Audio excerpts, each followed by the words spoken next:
Welcome students. आज हम आपके फ्लेमिंगो बुक के पोएट्री पार्ट के आपके जो भी आपके क्वेश्चन है शॉर्ट आंसर टाइप में उसके टेस्ट सीरीज 6 में आज ये वीडियो प्रिपेयर करके लाए हैं। इसमें आपके टेस्ट में हमने 5 क्वेश्चंस लिए हैं जो आपको स्क्रीन पर नज़र आ रहे हैं। ये पहले जो 2 क्वेश्चन है, पहले ये हमने आपके माई मदर 866 से लिया है। थर्ड वाला आपको सामने नज़र आ रहा है। आप इनके आंसर्स लिखना शुरू कर दीजिए। पहला क्वेश्चन आपके सामने आ गया, मैं आंसर्स आपको बताऊंगा, आप अपना आंसर चेक करना। अब ये हो सकता है कि आपकी लैंग्वेज और मेरी लैंग्वेज लिखने में थोड़ा अंतर आ जाए, बस आंसर से मिलना चाहिए। क्योंकि अब तक हम जो भी टेस्ट ले रहे थे उन टेस्ट में तो हम क्या है ऑप्शन ले रहे थे, MCQs ले रहे थे, तो आंसर्स मैच हो रहा था, या तो जो सही है या सही है, गलत है तो गलत है। लेकिन यहाँ पर अब आप जो आंसर लिखेंगे उसे मैं देख तो नहीं पाऊंगा, लेकिन उससे मिलता जुलता अगर आपका आंसर है तो स्वयं आप अपने मार्क्स स्वयं दीजिए। और अगर बिल्कुल मैच नहीं कर रहा है तो फिर आप उसको गलत मानिए, अगर मैच कर रहा है तो सही मानिए। बाकी आप इसका आंसर ज़रूर लिखिए। पहला क्वेश्चन आपके सामने है, which images does the poet use to describe her mother's condition, यानी कि उसकी माँ की स्थिति को वर्णन करने के लिए पोएटेस कौन सी इमेजेस यहाँ पर यूज में लेती है। आपको आंसर लिखना है। ये आपका शॉर्ट आंसर टाइप में आने जा रहे हैं 2 क्वेश्चन 2 into 2 4 मार्क्स के। जरूर से आंसर आपको लिखना है इसका। फ्लेमिंगो बुक से पोएट्री का फर्स्ट पोएम है आपके माई मदर 866। कॉपी पेन साथ रखिए। ऐसे केवल सोचने से काम नहीं चलेगा, आंसर तो लिख कर आने हैं। क्वेश्चंस मैंने कोई से भी नहीं उठाए हैं, बल्कि ध्यान से पूरे मोस्ट इम्पोर्टेंट जो क्वेश्चन है जो एग्जाम में आने लायक हैं उन्हें सेलेक्ट करके लाया हूं, ताकि अगर आपको आए नहीं तब भी कम से कम आज इनके आंसर तो याद हो जाएं। ये पहला क्वेश्चन आपके सामने है। जरूर से बहुत से बच्चों ने लिख लिया होगा इसका आंसर, ज़्यादा नहीं, 2 लाइन 1.5-2 लाइन पर्याप्त हैं। 3 लिख दी तब भी ठीक है, बाकी इससे ज़्यादा लिखने की ज़रूरत नहीं है। आइए अब देखते हैं, हम पोएम में चलते हैं।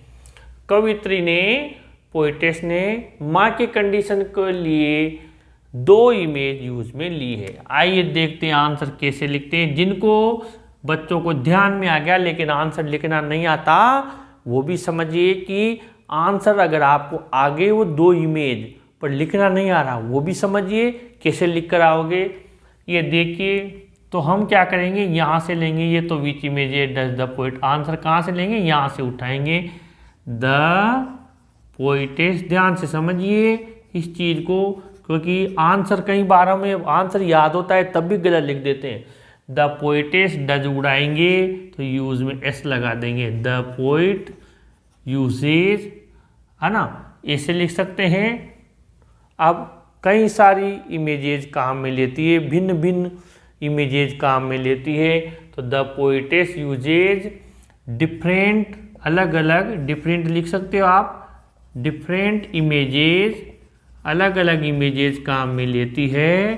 फिर वापस जोड़ दीजिए, टू डिस्क्राइब, ये लिख दीजिए, हर पूरा का पूरा, मदर्स, हर मदर्स कंडीशन। एक तो ये लिख दिया, यानी एक लाइन तो ये हमारी कंप्लीट हो गई।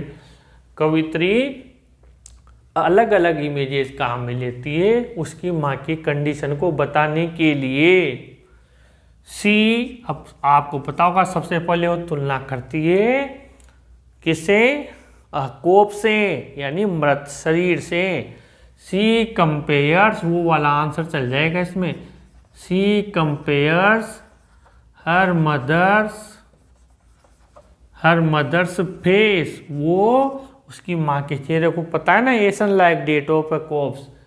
सी compares her mother's face ashen like that of a corpse, CORPSE, वो उसकी माँ के चेहरे की तुलना करती है हर mother's face ashen like that of a corpse, यानी उसकी माँ का चेहरा पीला पड़ा हुआ है, एक शव के समान। और आपको पता है लेट विंटर्स मून से भी तुलना करती है, जाती हुई सर्दी के चंद्रमा से। तो यहाँ आल्सो लगा कर लिख दें, सी आल्सो कंपेयर्स, वो तुलना करती है, her mother to the late winter's moon, जाती हुई सर्दी के चंद्रमा से भी उसकी तुलना करती है उसकी माँ की। वो भी कैसी है, सी इज वीक है एंड सिक, और बीमार है। सी इज वीक एंड सिक, वो कमजोर है और बीमार है। ये हमारे पहले का आंसर कंप्लीट हो गया। Number 2, how does the poetess use contrary images aptly. ये भी माय मदर 866 से ही है। यहाँ पर कवित्री यानी जो कंट्रेरी यानी विरोधाभासी जो इमेज है, इसमें तो क्या था, समानांतर, सेम, उसके जैसा सिमिलर, और इसमें क्या है, कंट्रेरी। कंट्रेरी का मतलब क्या होता है, कंट्रास्ट, विरोधाभास। तो एप्टली यानी सटीक तरीके से कवित्री जो इमेजेज है उनका विरोधाभासी इमेजेज, यानी कविता में उन इमेजेज का उसने यूज किया जो उसकी माँ के चेहरे से, ये तो उसकी माँ की स्थिति से मैच कर रही है, जो उससे बिल्कुल उल्टा है वो लिखिए आप यहाँ पर। ये सारे क्वेश्चन आने लायक हैं स्टूडेंट्स, इनको याद पता नहीं आप लोगों को थे या नहीं थे, लेकिन मैं निकाल कर लाया हूँ आप लोगों को, अब जरूर याद हो जाएंगे, पेपर में आ जाएंगे तो जरूर लिख कर आओगे आप। आ रहा है तो बहुत अच्छा, और नहीं आ रहा है तो ये आंसर अब आपको याद हो जाएगा पक्का। आंसर लिखने का वही तरीका है, अगर आपको हिंदी में भी ध्यान आ गया हो तो, how does the poetess use contrary images aptly, तो हम कैसे लिखेंगे, द पोइटेस, वही द पोइटेस, ये डज हटाएंगे, एस लगा देंगे, द पोइटेस यूजेज कंट्रेरी, एक लाइन तो क्वेश्चन से निकाल लेते हैं, वर्ड लिमिट जैसे बढ़ जाती है अपनी पूरी हो जाती है। The poetess uses contrary images very aptly, बस वेरी लगा दिया हमने, बहुत ही सटीक तरीके से विरोधाभासी इमेज को काम में लेती है। इसने एप्टली लिखा था, हमने वेरी और लगा दिया। ये हमारे 7-8 वर्ड तो ये हो गए। The poetess uses contrary images very aptly. See, वो क्या करती है, सी यूजेज, यहाँ पर यूँ देखिए, सी कंट्रास्ट, वो क्या करती है, सी कंट्रास्ट, वो क्या करती है, कंट्रास्ट करती है, यानी कि विरोधाभास करती है, तुलना करती है, विरोधी तुलना। कंट्रास्ट का मतलब क्या होता है, एक दूसरे से विरोध में तुलना करना। सी कंट्रास्ट बिटवीन, वो कंट्रास्ट करती है बिटवीन हर, ये यहाँ से ले लेंगे, weak and sick mother, see contrast her weak and sick mother, किसके साथ में करती है तुलना, आपको पता होगा, एक तो मेरी चिल्ड्रन, उनसे विरोधाभासी हुए ना, एक तो भागते हुए बच्चे और young trees. See contrast between her weak and sick mother and merry children, प्रसन्न बच्चे, मेरी चिल्ड्रन एंड यंग ट्रीज। अब ये वो गए ना बिल्कुल उल्टा, कहाँ बूढ़ी और कमजोर माँ, और कहाँ पर ये मेरी चिल्ड्रन जो जोश से भरे हुए हैं, प्रसन्नता से, यंग ट्रीज, ये सब क्या बता रहे हैं, यंगनेस को। और माँ क्या है यहाँ पर, वीक और कमजोर है और बीमार है, तो इनसे विरोधाभास हो गया। ये तो हो गया विरोधाभास वाला, और ये हो गया सिमिलर वाला। ये जो आपका क्वेश्चन नंबर 3 है, what does the poet expect the authorities and the society to do for slum children. ये आपकी पोएम 2 है, an elementary school classroom in slum का क्वेश्चन है। इसका आंसर आप लिखिए कि ये जो आपका हमने लिखा, what does the poet expect the authorities and the society to do for slum children, यानी कवि जो अथॉरिटीज है और समाज है उनके लिए, उनसे इन स्लम चिल्ड्रन के लिए क्या एक्सपेक्ट करता है कि वो इनके लिए क्या करें। आप आपका आंसर लिखिए, कवि क्या अपेक्षा करता है इनसे, और ज़रूर से आपने आपका आंसर बना लिया होगा। कवि इनसे क्या अपेक्षा करता है, बहुत सिंपल है, हमने कॉमन वाला आंसर बना रखा है, एक्सप्लेनेशन वहाँ भी और मोस्ट इम्पोर्टेंट में भी, सब में इसके आंसर्स बनाए हुए हैं। ये लीजिए इसका आंसर, द पोइट, आंसर बनाना सीखते हैं वही डज हटाएंगे, वोट तो हटेगा ही सही। द पोइट ये कहाँ आ जाएगा, इस वर्ब में आ जाएगा। The poet expects the authorities, वैसा का वैसा ही, द ऑथोरिटीज एंड द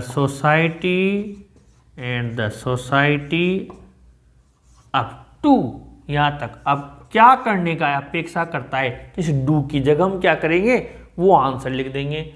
आपने जरूर सोच लिया होगा कि वो इन्हें उस दयनीय स्थिति से बाहर लाए। To take the slum children, यहाँ पर लिख देते हैं the slum children, to take the slum children out of there, उनकी जो दयनीय दशा है, पिटिएबल कंडीशन, उससे उन्हें बाहर लाए। और साथ ही क्या करे, और क्या चाहता है कि उन्हें अच्छी शिक्षा दे, अच्छा स्वास्थ्य दे। ही wants good education, health and residence, निवास स्थान। वो चाहता है कि he wants good education, health and residence for the children, वो इन बच्चों के लिए अच्छा वो चाहता है। He wants good education, health and residence for the children, वो चाहता है कि इन बच्चों को अच्छी शिक्षा मिले, अच्छा स्वास्थ्य मिले, अच्छा रहने का स्थान मिले। इतना सिंपल आप लिख सकते हैं। या फिर good education, health and residence facilities also या should also be provided to them, उन्हें ये सुविधाएं मिलना चाहिए। जैसा भी आप लिखे बस एग्जामिनर को समझा दें, ये मैंने बताया है। क्वेश्चन 4 है, does the poet favour total inactivity, if no then why. ये आपका जो थर्ड पोएम है वहाँ से लिया है हमने, कीपिंग क्वाइट से। क्या कवि टोटल इनएक्टिविटी का फेवर करता है, पूर्ण निष्क्रियता का, पूर्ण निष्क्रियता जो पूरी तरीके से निष्क्रिय हो, यदि नहीं तो क्यों, इसका आंसर आपको लिखना है। क्या कवि पूर्ण तरीके से एक्टिव ना हो, बंद हो जाए, एक्टिव ना करे, काम ही ना करे वो, और यदि नहीं करता है तो क्यों नहीं, इसका आंसर आपको लिखना है। मैं इंतज़ार कर रहा हूँ, आप आपका आंसर बताइए ताकि आपका आंसर यहाँ मैच हो तो आपका कॉन्फिडेंस लेवल बढ़ेगा। ये आपका जो कीपिंग क्वाइट से लिया है, इसका आंसर देख के कैसे बनाना है। अगर हमें ये नेगेटिव में बनाना है कि नहीं करता है तो बहुत सिंपल है।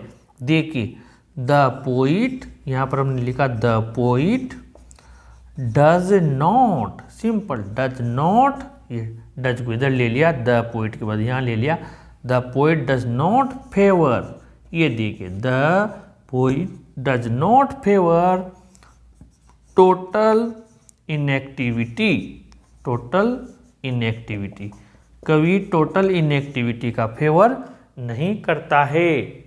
वो टोटल इनएक्टिविटी को क्या मानता है, डेथ मानता है। टोटल या टू हिम, उसके अनुसार, टू हिम उसके लिए, total inactivity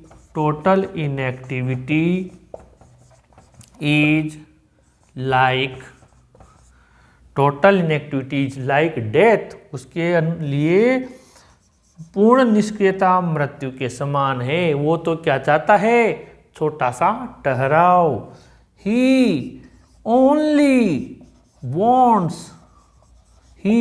wants a short pause. वो तो एक थोड़ा सा ठहराव चाहता है ना। ये टू रीथिंक आवर डीड्स, जो भी हमने कार्य किए वो आप चाहें तो और आगे बढ़ा सकते हैं। Question 5, why is grandeur associated with the mighty dead.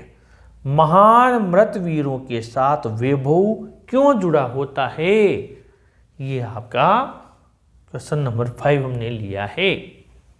महान वीरों के साथ वैभव कैसे जुड़ा होता है, अ थिंग ऑफ ब्यूटी से।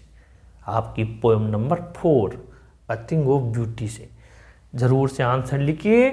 महान वीरों के साथ, महान मृत वीरों के साथ ग्रैंडर यानी कि जो महिमा है, वैभव है, वो कैसे जुड़ा होता है, इसका आंसर आप जरूर लिखिए क्वेश्चन नंबर 5 का।